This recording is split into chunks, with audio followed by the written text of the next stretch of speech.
Sejam bem-vindas e bem-vindos a mais uma edição do podcast Outras Conversas. Eu sou Antônio Neri Filho, psiquiatra e professor aposentado da Faculdade de Medicina da UFBA. Para acompanhar meu trabalho, inscreva-se no canal Conversando com Neri. E hoje eu vou conversar com uma pessoa porque eu tenho um apreço muito grande por sua trajetória, pelo que ela tem realizado, pelo que ela tem proposto como transformação social. Eu vou conversar com Elisleide Bon. Nós temos chamado de Leide Bon. Leide Bonfim, ela é militante da luta antimanicomial, ela é ativista dos direitos humanos, conselheira social do Estado e do município de Salvador, e é atriz. Então, essa é a Elisleide apresentada formalmente. Mas eu lhe perguntaria, Leide, quem é você? Eu sou uma mulher com transtorno mental, né? Faço tratamento psiquiátrico há 28 anos. Sou técnica de enfermagem também. E sou uma mulher preta. Para as pessoas que não estão podendo ver, só estão escutando, eu estou com vestido estampado. Vou fazer uma autodescrição. Eu estou com vestido estampado, com brincos e dourados. Eu sou uma mulher tranquila, sou uma mulher alegre, sou uma mulher construtiva, sou uma mulher extrovertida. Sou uma mulher sou uma mulher positiva e muito guerreira. Você tem filhos? Eu sou casada há 28 anos e tenho dois filhos. A filha mais velha, Amanda Evelyn, que tem 28 anos, que é casada, Igor José tem 18, e agora eu tenho 3 meses que eu adotei uma filha, Jana Ribeiro, que tem 37 anos. Você adotou uma filha de 37 anos. Sim. Ah, que coisa boa. De um modo geral, se adota criancinha. Você. E por que foi essa decisão, Leide, de adotar uma pessoa já mais adulta? Foi uma circunstância, né? Eu tenho um amigo médico em Brasília. Ricardo, ele ligou para mim, ele também é psiquiatra, e contou a história de Jana, que é uma história bem forte, dizendo que ela tinha perdido a mãe dela morreu de câncer. A mãe dela era uma pessoa muito conhecida aqui na Bahia, era Sônia Alves, ou Sônia Ribeiro, que era uma ativista do PCdoB, trabalhava na CESAB com a medicina do homem, não sei até se você não conheceu ela, uma mulher, uma grande militante, e que essa mãe dela tinha desencarnado e com 3 meses de câncer morreu, e o pai dela foi embora e ela estava sozinha em casa, abandonada pela família e queria muito que eu apoiasse. Eu me aproximei, fizemos um laço afetivo muito grande, até que um dia, tem uns 3 meses mais ou menos isso. Eu conheci ela em novembro, mas tem uns 3 meses que ela pediu para se eu queria ser a mãe dela, e eu aceitei, e hoje ela mora comigo. Que maravilha. Você nasceu em Salvador? Nasci, mas fiquei 9 dias. Então, eu não me considero soteropolitana. Eu fui criada na cidade de Alagoinhas. Então, eu só passei aqui. Eu nasci na maternidade Cruz Vermelha. Você vê como a saúde mental já me acompanha desde criança, que hoje é um ambulatório Rubi de Pinho de saúde mental. Ah, interessante, interessante. Então você cresceu em Alagoinhas. Sim, eu fui criada em Alagoinhas, eu vim para Salvador com 18 anos. Escola, Leide, como foi que você fez? Ah, sim, quando eu cheguei aqui, a minha tia Lourdes, que me criou desde os 9 dias de nascida, a minha mãe não tinha condição financeira de me criar, e aí ela me entregou para minha tia Lourdes e para minha avó materna. E aí a minha tia Lourdes me fez a proposta de fazer um curso de enfermagem. Naquela época era auxiliar, e eu topei, mas eu topei pedindo que ela também estudasse. Aí estudamos juntas, cada uma num turno, eu tomava conta dos filhos dela, ela pagava meu curso, a gente se cuidava uma da outra, a gente formou junta, e aí eu tenho o segundo grau e o nível técnico de enfermagem, né? Depois eu fiz uma reciclagem para enfermagem, mas em janeiro eu estarei adentrando uma universidade que me ofereceu 60% para começar o meu curso de psicologia. Então você vai estudar psicologia agora. Sim, em Interessante. janeiro. Muito bom, muito bom. Agora você começou se apresentando dizendo assim: sou usuária da saúde mental. Como foi isso, Leide? Eu vivi uma vida considerada aparentemente normal, né? Mas quando eu casei em 95, tive a Amanda Evelyn no dia 10 de outubro, que é o Dia Mundial da Saúde Mental. Toda a minha vida tem uma ligação com as datas da saúde mental.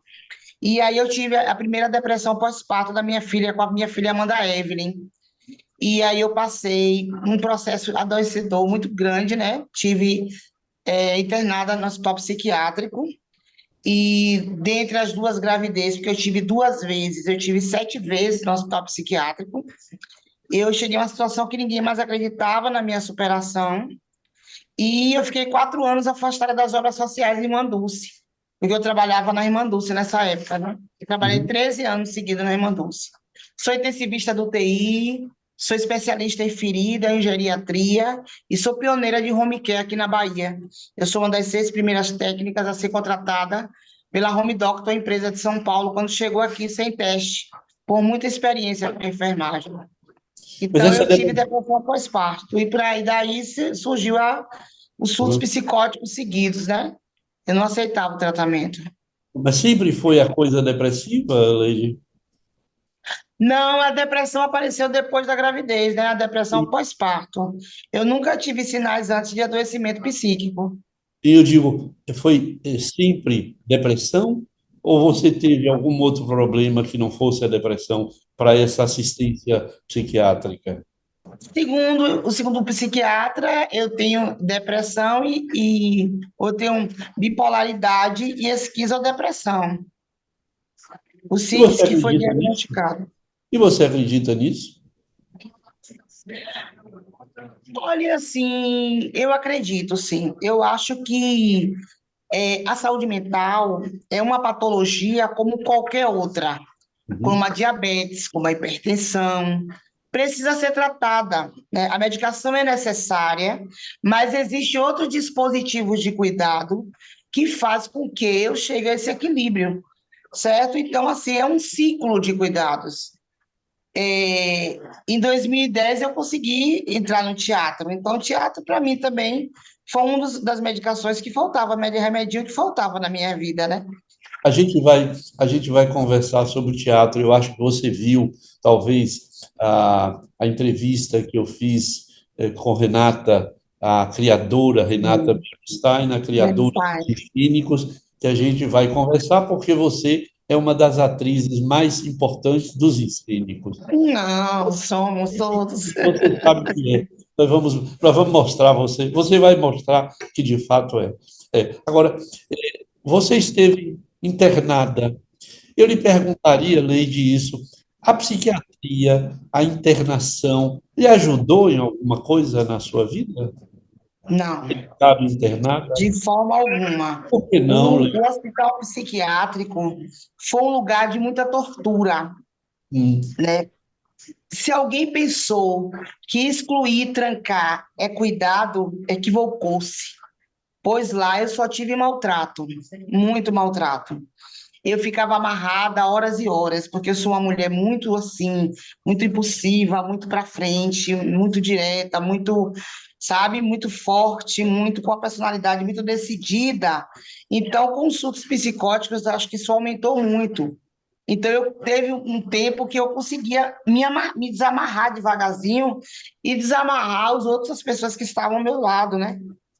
E a única coisa que o hospital psiquiátrico me ajudou foi descobrir que eu já sabia conviver coletivamente dentro do manicômio, eu consegui. Porque eu fazia rebelião de as pessoas se fortaleciam as pessoas para que as pessoas acreditassem que ia sair dali, que as pessoas se cuidassem, né?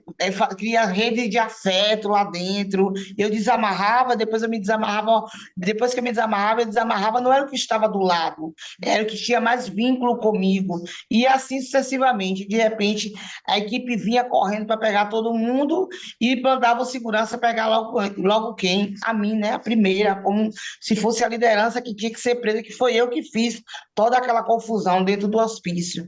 Mas eu passei por violência sexual dentro do manicômio, eu fui abusada sexualmente por um vigilante dentro do Juliano Moreira, eu passei muita desgraça, e a minha luta, a nossa luta antimanicomial, você como um dos maiores militantes do país, que é uma referência para mim, na minha formação política de militante, na minha trajetória, você, Antônio Nery, é uma pessoa que faz parte dessa construção, né, com a sua luta, com a luta de tantas outras pessoas, Marcos, Edinha e tantos militantes.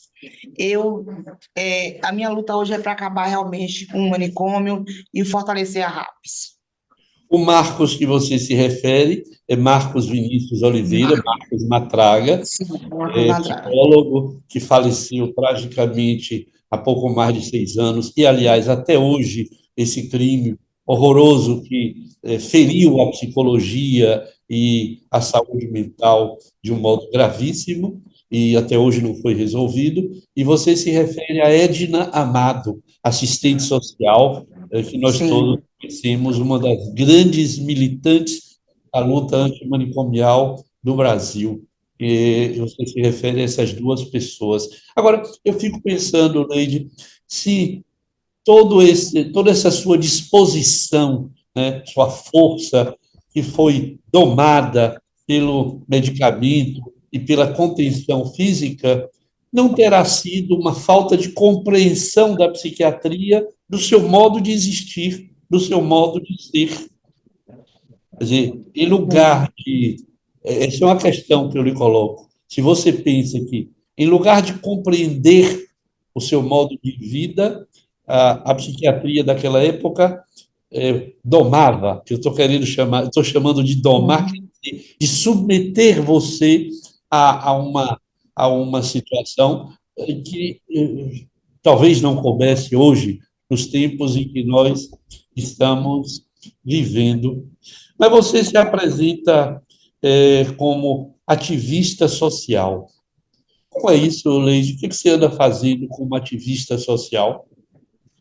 Sim, eu tenho sido agente multiplicador de ideia e transformação, né, do lugar que eu estou convivendo a partir da bandeira da luta antimanicomial que eu carrego, que é o autocuidado e o cuidado com o trabalhador, né? Eu tenho feito diversos espaços, eu faço parte de vários coletivos antimanicomiais, né? Eu sou ex-presidenta da Associação Metamorfose Ambulante, da AMIA, que é uma associação formada por usuários e familiares. A gente se reúne na Casa Geral nas terças-feiras. Eu Uhum. sou uma das coordenadoras e secretária do Papo de Mulher, um grupo feminista, Como é esse grupo, antimanicomial. Leide? Como É é um, esse? é um grupo feminista formado por mulheres com transtorno mental, né, que se reúne na Defensoria Pública do Estado da Bahia, nas segundas-feiras, das 9 ao meio-dia. E também faço parte da rede feminista antiproibicionista, da REFA. Faço parte da comunidade de fala também, que é um grupo de palestrantes. Eu fui capacitada por um usuário dos Estados Unidos, Richard, para fazer palestras, congressos, seminários. Então, eu sou uma pessoa bem ativa mesmo, eu sou uma ativista, né? Ontem eu cheguei de Brasília, eu sou conselheira de ação social e combate à pobreza no estado e no município, e onde eu viajei para o estado para fazer a defesa, como sociedade civil, da PEC e do plano salarial dos profissionais da assistência social. Eu estava na Câmara de Deputados Federais, em Brasília, ontem, em uma reunião para essa decisão. Então, eu sou uma pessoa assim que eu faço um ativismo muito forte, trabalho muito com ajuda mútua, que é o cuidado, né? Cuidar do outro usuário, né? Locomover, sou locomotiva, eu sou uma locomotiva. Eu faço com que os outros usuários acreditem na possibilidade de como eu estou aqui, eles vão ficar, e minha vida é intensificamente assim, lutando pelo bem-estar do outro, e isso não tem a ver só com esse momento de ser ativista da luta antimanicomial. Eu faço isso desde criança. Ô, Leide, o teatro entrou como em sua vida? Ah, eu não posso falar do teatro sem falar um ano antes da militância, né? Em 2009, eu fui para a marcha de usuários a Brasília, eu estava presa, amarrada no Juliano Moreira, aonde é Dinamado, que intitulou a minha mãe, ou seja, eu ressignifiquei a minha família, né? Que eu fui muito maltratada por alguns familiares, então hoje família para mim é sintonia, não é sangue. Então eu tenho muito essa questão de é, eu reconstruir o caminho familiar. Então, eu sou filha da militância de Edna Amado, Marcos Vinícius, Lívia Souza e Josuélito. Eu acho que eles tiveram um grande encontro no avião antimanicomial e eu nasci dos quatro, sabe? E aí, em 2009, eu fui levada por Edinha, né? E Eliana Brito para a AMIA. Levante daí, vá tomar um banho, se organizar, que seu lugar não é aqui. Me levou para o Sena, que era o Hospital Dia do Juliano, que era um cuidado melhor, né? Mas intensificado do que o hospício. E aí eu fui levada para o Juliano Moreira, para a AMIA. E na AMIA, foi logo na primeira reunião, que eu para Brasília, né? A Marcha de Brasília.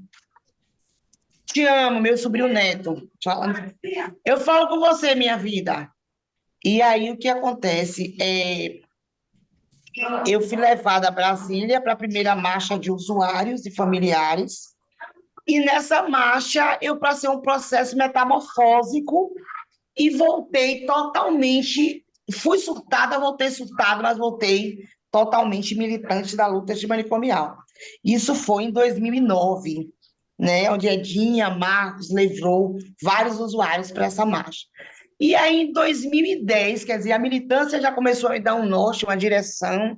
Eu comecei a participar, né, das reuniões da AMIA, logo eu saí do Sena, comecei a frequentar a AMIA, e aí, em 2010, depois de um ano de militância da luta antimanicomial, Renata Beristain, essa atriz e psicóloga, que eu intitulo A Minha Mãe no Teatro, né? E o meu pai é Vitor Por Deus, que é um médico imunologista, antimanicomial, psiquiatra do Rio de Janeiro, quando eu estive na Ocupanise.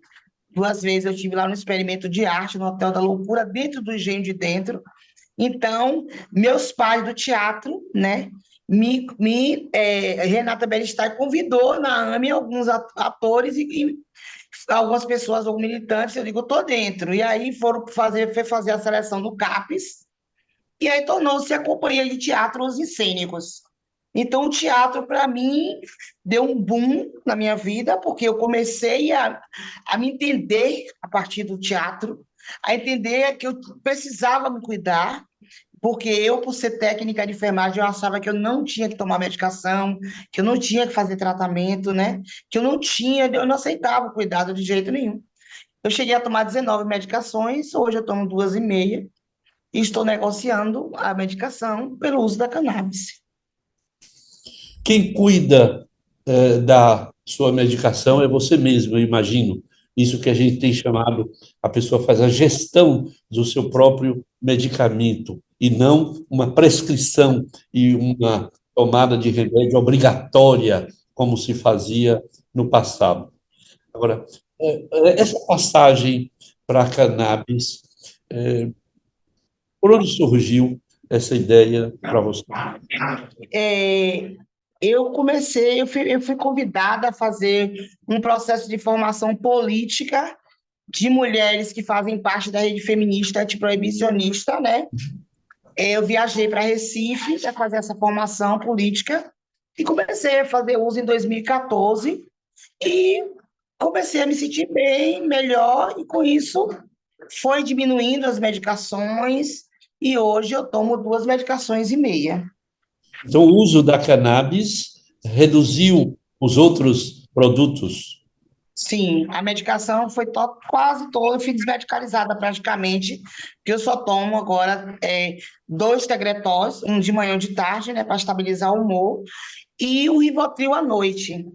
Mas o Rivotril também é se necessário, porque eu não tenho a necessidade de fazer uso constante, né, pela produção de vida, pela arte, pela família. Hoje eu estou com, mora eu, meu marido, meu filho mais novo e agora minha filha mais nova, né, que ela tem idade, mas ela é a mais nova. E eu tenho uma vida social tranquila, uma militância, então, todo esse conjunto de cuidados, eu só vou ao psiquiatra, minha psiquiatra Tatiana, que é uma mulher jovem e que tem um bom diálogo comigo sobre essa condição da medicação. Então, eu só vou a cada 3 meses fazer a consulta no CAPS, eu sou do Adilson Sampaio, no Caminho de Areia, e a terapia eu faço toda sexta-feira de manhã com a minha psicóloga também, Betânia, pois a psiquiatria precisa saber que a equipe multidisciplinar é importante na vida do usuário de saúde mental, porque os psiquiatras, eles se achavam os bambambãs, eles achavam que poderiam nos manobrar com medicação, mas a equipe multidisciplinar é importante para o cuidado do sujeito em saúde mental. Você se lembra de peças que você fez com o Renato? Sim, nós trabalhamos 4 peças, né? A primeira peça foi em Cena e Cenidade, aonde eu fiz Chuchu Beleza. Como era esse Depois foi personagem, Chuchu, Leide? Como era esse personagem? Chuchu Beleza é um personagem que eu criei aos 14 anos, uma música Chuchu Beleza, um personagem, uma mulher muito extrovertida, muito dançante, que gosta de muitas alegorias, de muitas montagens. É uma performance, na verdade, que eu já tinha na minha mala, né, que eu sou atriz desde criança. Eu brincava com minhas bonecas quando eu era criança. Depois, quando eu cresci, eu fiz teatro na escola. Eu fiz da escola Manuel Novaes de segundo grau. Então, eu fiz Bebe Camargo, que eu fiz uma sátira que eu descobri que Hebe Camargo tomava cerveja trabalhando. E eu comecei a fazer, fiz uma sátira com ela. Então, eu já sempre tive a pegada com a arte. E aí, o teatro com o Renato eu fiz Ensino e Insanidade, que foi Chuchu Beleza. Depois nós fizemos Versos e Prosas, que eu fiz uma retirante ruralista. A terceira foi Cabrita, que era uma dona de um bar que a gente fazia lá no Teatro Vila Velha. A primeira foi no Teatro Castro Alves, que foi na Sala do Coro. A segunda foi no Teatro Solar Boa Vista. A terceira, no Cabaré do Teatro Vila Velha. E agora, que foi a Cabrita, uma sapatona, dona de um bar, né? A gente trabalhava diretamente com o público, foi uma experiência incrível. E agora, a quarta, eu faço Assim Se Lhe Parece, que é o último espetáculo que se refere, foi uma reconstrução a partir do século XVI da história que Renata transformou, e eu faço uma jornalista, Marise, ao qual nós vamos voltar a trabalhar com esse espetáculo, pois acabamos de ganhar um edital e vamos fazer a remontagem do espetáculo. Então, eu fiz 4 apresentações, 4 espetáculos com os cênicos, vários disquetes para universidades, né? Só que eu também é, passei por uma trajetória com o teatro que eu não sei se você acha que eu devo contar agora ou se você vai caminhar. Por favor. É, eu faço várias apresentações, né, performance independente, né? Eu agora tenho agora uma mulher desequilibrada, que é um novo performance que eu criei também. Eu fiz na audiência pública, agora no mês da luta antimanicomial. Só que em 2019 eu estava numa mesa de saúde mental em Maceió. E aí, quando eu cheguei em casa, a Gilvanelli, um dos atores dos Incênicos, que é meu irmão do coração, pois eu falei da ressignificância da família, ele veio para aqui para casa, ele mora em Coração de Maria, e falou: Leide, nós vamos fazer um experimento com a produtora Giro para fazer o espetáculo Holocausto Brasileiro.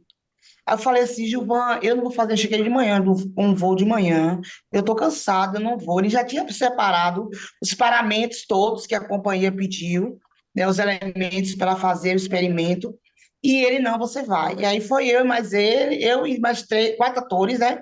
Foi eu, Angélica Nete e ele fazer o experimento, e aí eu passei e comecei a trabalhar com o Fábio Vidal, né? Que é um dos maiores diretores de teatro do mundo. E hoje eu sou dirigida por Fábio Vidal. Eu tenho três documentários. O terceiro, o lançamento será agora. Acabei de gravar, será no dia 10 de outubro na YouTube. Os outros dois já estão na YouTube, que é o Ecoando Elisleide de Bonfim e o Visita de Elisleide de Bonfim 1. Agora sairá o 2. E aí, um mês antes de. Aconteceu umas coisas dentro da companhia, um desentendimento e tal. Fábio Vidal saiu da companhia, entrou outro dramaturgo, Diego Bonfim, mudou totalmente a condição do trabalho e eu consegui acompanhar. E aí eu fiz o espetáculo, nós fizemos 12 espetáculos, quatro atores no palco. Trabalhei com Felipe Benevides, Márcia Lima, e o Yuri Trípode, e eu no palco, e toda uma produção. E aí eu conquistei a primeira pessoa, a primeira mulher negra, louca, com transtorno mental, né? E a ganhar o prêmio Braskem de teatro. Então, eu ganhei o Braskem, né? E eu acho que quando eu recebi aqui, estava na pandemia que eu recebi o meu troféu de atriz, e na hora da premiação, eu não conseguia ver Elisleide Bonfim naquele lugar. Eu só conseguia pensar em mais de 60 mil pessoas que passaram no Holocausto brasileiro, que foram torturadas, estigmatizadas.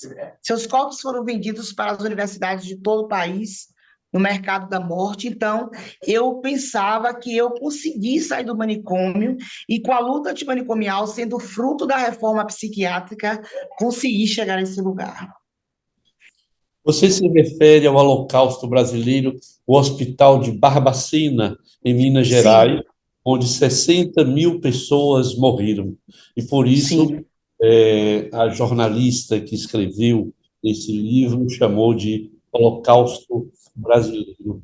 Eu acho, Leide, que você e os seus pares que fazem teatro são a demonstração mais efetiva de que é possível ser diferente e viver com a diferença, conviver com a diferença sem que as pessoas tenham que ser submetidas à mesma ordem, né? Que todos sejam iguais. A diferença tem que ser respeitada e eu acho que você é a prova disso. Eu me lembro que você participou da banca de doutorado de uma médica, de uma advogada baiana que mora na Paraíba. Você se lembra? Meu querido Nery, Ludmila Correia, minha aluna, conviveu lado a lado com a gente como apoiadora da AMIA, né? Conseguiu trazer o guia de direitos e deveres das pessoas com transtorno mental, conseguiu um edital, colocou uma das nossas companheiras, né, para ser coordenadora, uma usuária, né? Então, assim, e aí ela me convidou para a banca e eu fui e voltei para Brasília no mesmo dia e foi uma grande polêmica colocar uma usuária de saúde mental na banca. Só que eu tenho outras novidades que você não sabe. Me conte. Ontem acabei de sair de outra banca. Dessa vez, a minha aluna é uma doutoranda em pedagogia, né? E eu já fiz quatro bancas depois de Lud. Eu fiz uma em Recife, fiz uma em Brasília e duas aqui em Salvador. E tenho feito várias aulas de saúde mental, porque agora eu tenho um projeto político muito importante. Eu criei um projeto chamado De Nós para Nós, que Uhum. eu estou sempre questionando nos espaços, né, de conferências, seminários, independente, qualquer espaço, que hoje nós temos que ter a formação política do usuário para o trabalhador, pois a Uhum. gente vê muito trabalhador na rede que não entende de saúde mental. Não tem fórmula pronta. Pelo menos entender que para trazer e trabalhar com a saúde mental tem que ter afeto. tem que gostar, tem que se sim, formar bem, tem que aceitar bem cuidar das pessoas. Eu acho que você é especial, Leide.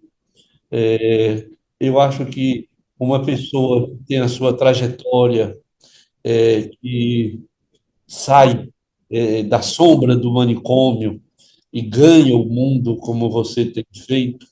E eu provoquei essa história das bancas, porque eu acho que as pessoas devem saber disso, de que a pessoa, porque tem um transtorno psíquico, ela não está impedida de ser e de fazer o que todos fazem. E eu me sim, lembro de como foi interessante quando Ludmila Correia lhe convidou e as pessoas perguntaram como pode, como que ela vai interrogar numa banca. E você não interrogou pela lógica do saber formal, mas pela lógica do afeto, do amor, do cuidado, do interesse, do compartilhamento com o outro. E isso foi sim. absolutamente inovador. Por isso, você já participou de mais outras bancas. Para a gente concluir, me diga quais são os seus projetos, além disso tudo que você faz, além dessa novidade que você arranjou agora para fazer, como é como é que você está planejando os próximos voos? Em que direção? Eu tive uma conversa com a Edinha, com a minha mãe, e ela disse: Minha filha, você é sujeito de direito, não mais objeto de estudo. Não Sim. aceite nunca isso na sua vida. Com essa fala, eu tomei um caminho de empoderamento, de autonomia, que hoje eu sou uma mulher que realmente, eu digo, antigamente eu não entendia quando as pessoas falavam, Leide, você é diferente, outros usuários, né? Porque não é fácil conviver também com outros usuários que não acreditam nessa possibilidade. Então, eu também sofro muitos ataques, né, de pessoas, usuários que não acreditam, que pode cuidar e ficar bem, né? Eu não tomo álcool, eu faço redução de dano total, eu não tomo álcool há 16 anos. Então, quando eu comecei a me compreender bastante, a minha vida cada vez está melhor, né? Então, eu sou muito metódica, horário de comer, horário de dormir, todos, e horário para organizar minha agenda, inclusive de descansar, não só estar na militância, no teatro, fazendo trabalhos de economia solidária, geração de renda. Então, eu tenho um autocuidado muito grande comigo, né? E isso tem refletido cada vez mais. Quando eu comecei a assumir, né? Porque essa condição de ser louco, né? Pela sociedade estigmatizante, preconceituosa que eu comecei a ver que eu falar sobre loucura numa condição de loucura produtiva, de loucura de outro olhar, eu tenho alcançado muitas pessoas a aceitar ao seu cuidado, inclusive muitos profissionais da rede adoecido. Então, assim, eu estou dentro dos conselhos de assistência, levando outras usuárias também para estar, uma companheira está no municipal, eu acabei de entrar no estadual, né? Eu acabei de sair agora, já coloquei outra companheira no dinamizador de violência contra a mulher, que é um grupo da rede de violência, que é um grupo executivo, onde eu passei um processo de 1 ano, e ontem já coloquei outra companheira para estar lá. Esse processo de fazer formação política, tanto para os outros usuários entender o nosso protagonismo, como os profissionais entenderem que nós somos professores de loucura. Sim, pois nós fizemos um caminho inverso. Nós não sentamos no banco da universidade, que essa não faz a formação. Então, as pessoas precisam sair da universidade e pensar nisso. E nós viemos no sentido contrário da formação. Nós viemos da desgraça do sofrimento para a luta. Então, nós temos muita bagagem a passar. Para a gente terminar, como é a música e a dança em sua vida? Todos os espaços que eu estou, eu faço um grande caldeirão de mistura. Hum. né? De arte, militância, dança, e as pessoas ficam envolvidas, porque eu acho que sem a arte eu não conseguiria estar bem do jeito que eu estou, e não conseguiria entender todos os meus processos. E eu quero Você, fazer uma canção para você, Nery. eu queria que você terminasse com uma das suas músicas, porque eu ouvi recentemente você entrar no palco, entrar na sala, cantando, e todo mundo lhe aplaudiu. Eu queria terminar ouvindo você cantar. Tá bom, eu quero agradecer o convite, dizer que é uma honra estar ao seu lado, né? A gente brinca há muitos anos, né? E eu vou falar para o público, para o público também se divertir com a nossa história, que se eu não fosse casada, me casaria com você, né?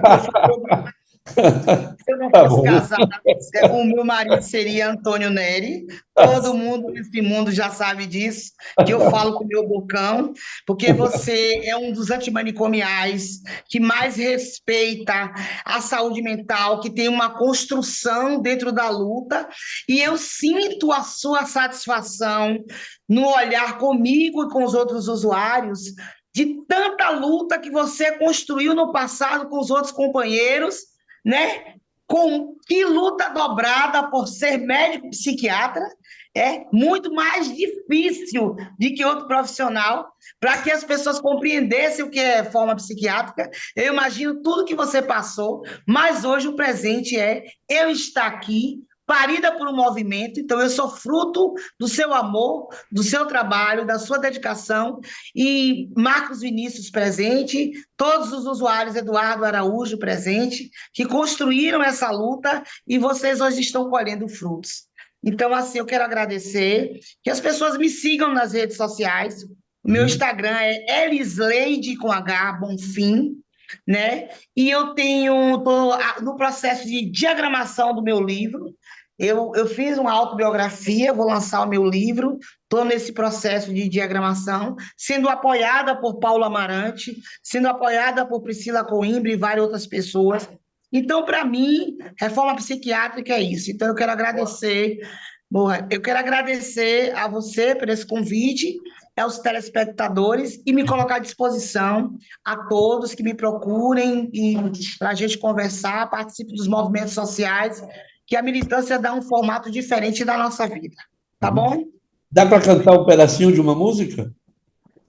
Escuta, escuta, o outro, a outra já vem. Escuta, acolhe, cuidar do outro faz bem. Desde o dia em que eu nasci, eu aprendi algo assim. Cuidar do outro é cuidar de mim. Cuidar do outro é cuidar de mim. Cuidar do outro é cuidar de mim. Cuidar de mim é cuidar do mundo. Desde o dia em que eu nasci, eu aprendi algo assim. Cuidar do outro é cuidar de mim. Cuidar do outro é cuidar de mim. Cuidar do outro é cuidar de mim. Cuidar de mim é cuidar do mundo. Maravilha. Obrigadíssimo. Agora eu vou lhe oferecer um presente de Marcos Matraga. Eu selecionei aqui um dos poemas dele, do seu Sim. livro publicado depois da sua morte, Poemicídios e Outras Mortes. Eu escolhi uma poesia para você que tem o seguinte título: De quem será cuidado? Fico sempre tão impressionado com o muito, muito que se faz do pouco, pouco que é dado. Do residir assombrado, que germina assim tão frágil semente, ganhando vulto em solo adubado. De quem será? Do semeador? Do semeado? Vivo a pergunta do mérito, da relação entre os dois. Cuidado. Obrigadíssimo, Leide. Até a próxima. Até a próxima vez, querido. Estamos Então, sempre juntos, viu? obrigado. Então, se você Obrigada. essa conversa com Elisleide Bonfim. Você faz aí um like, me siga nas redes sociais. Você pode me seguir no Instagram, você pode ir no YouTube ou no Spotify. Obrigado e até a próxima conversa.